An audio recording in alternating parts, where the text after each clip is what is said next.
Baik jamaah sekalian, kita lanjutkan tentang apa itu bab seorang hakim ya.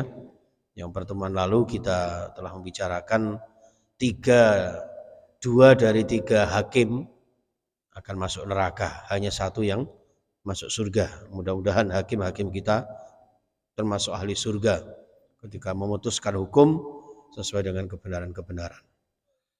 Bismillahirrahmanirrahim. An Abi Hurairah radhiyallahu an, dari Abu Hurairah radhiyallahu an.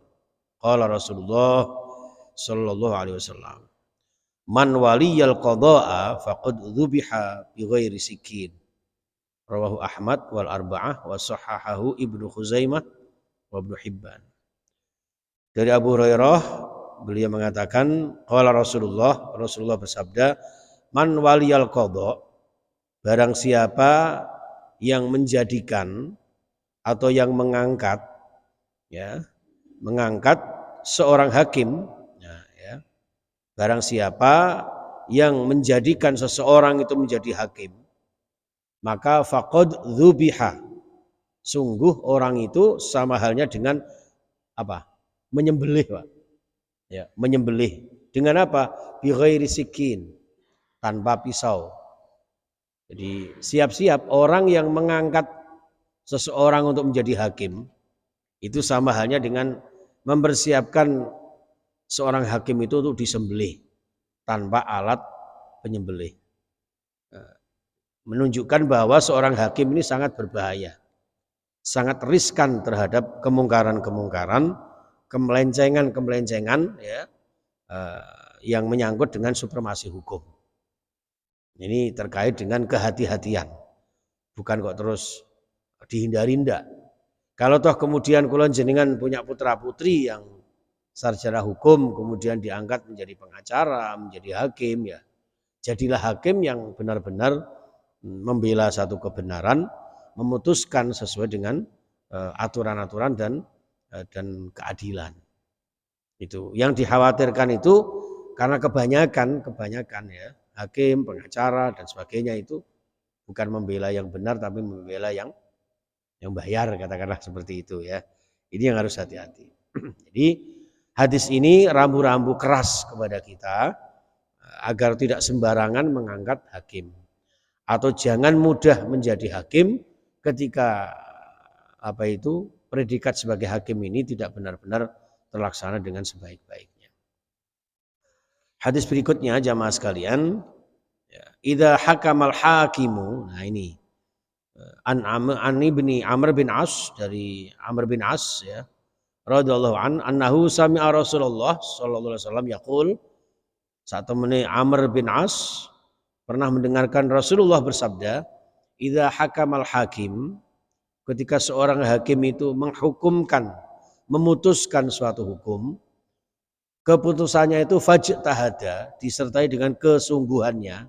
Ini ya, seorang hakim yang sungguh-sungguh ya di dalam menetapkan hukumnya itu berdasarkan kebenaran dan aturan yang dia yakini itu benar, summa asoba, mengkonuli mendapatkan kebenaran, ternyata keputusannya itu benar bahwa yang disungguh-sungguhkan, yang diputuskan itu memang benar ya, falahu ajroni, maka seorang hakim itu mendapat dua pahala. Wa idza hakama fajtahada summa akhta'a, sebaliknya ketika seorang hakim berusaha memutuskan suatu hukum sudah didasari dengan kesungguhan semaksimal mungkin, summa akhta'a, ternyata salah ya, di dalam menetapkan hukum itu ternyata salah, falahu ajrun, maka masih mendapatkan satu pahala. Jadi seorang hakim yang berarti intinya adalah kesungguhan ya, seorang hakim yang memang sungguh-sungguh memutuskan hukum dan hukumnya itu ternyata benar, maka dua pahala. Salah pun masih dapat satu pahala, itu hebatnya. Jadi maka dari itu jangan main-main dengan hukum ya. Jadi misalnya kalau kita sekarang ini lagi viral tentang KM 50 ya kan, yang harus diusut lagi gitu. Tolonglah sungguh-sungguh ya, karena itu menyangkut nyawa seseorang. 6 orang yang tidak bersalah. Ya, itu kalau memang benar-benar bersalah ya monggo diputuskan, yang penting adalah dasarnya dengan kesungguh-sungguhan. Jangan sampai meremehkan hukum. Mentang-mentang punya kuasa, punya wewenang, lalu kemudian hukumnya direkayasa ya demi memenangkan satu perkara, tidak peduli benar atau salahnya. Ini jamaah sekalian rahimakumullah ya. Hukum apa saja itu hanya contoh saja ya, bukan hanya KM 50. Jadi hukum apa saja. Ya termasuk Bapak Jenderal kita ya misalnya ya. Itu. Jadi saya tidak berarti ndak ya. Jadi semua terkait dengan hukum ya, ini yang berbicara mengenai hadis ya.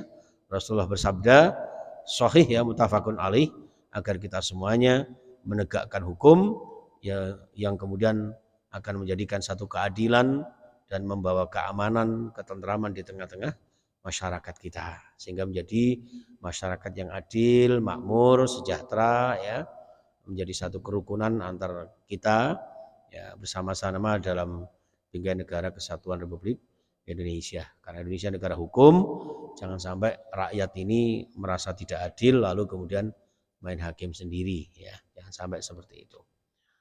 Termasuk Arema ini kan juga lagi diusut ya Pak ya, kenapa bisa seperti itu dan sebagainya. Moga lah itu urusan panjenengan semua yang punya wewenang, mudah-mudahan diberikan kekuatan oleh Allah Subhanahu wa taala memutuskan hukum dengan kesungguhan sehingga akan mendapatkan 2 pahala.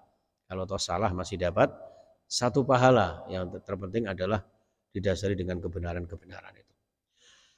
Saya kira itu jamaah sekalian ya, sekelumit ngaji kita 2 hadis pagi hari ini. Mudah-mudahan kajian kita dibarengi dengan ridha Allah Subhanahu wa taala, dan mohon doanya ya agar keluarga kita yang sedang sakit ya segera disembuhkan oleh Allah Subhanahu wa taala. Kita akhiri, subhanakallahumma bihamdika asyhadu an la ilaha illa anta astaghfiruka wa atubu ilaik. Assalamualaikum warahmatullahi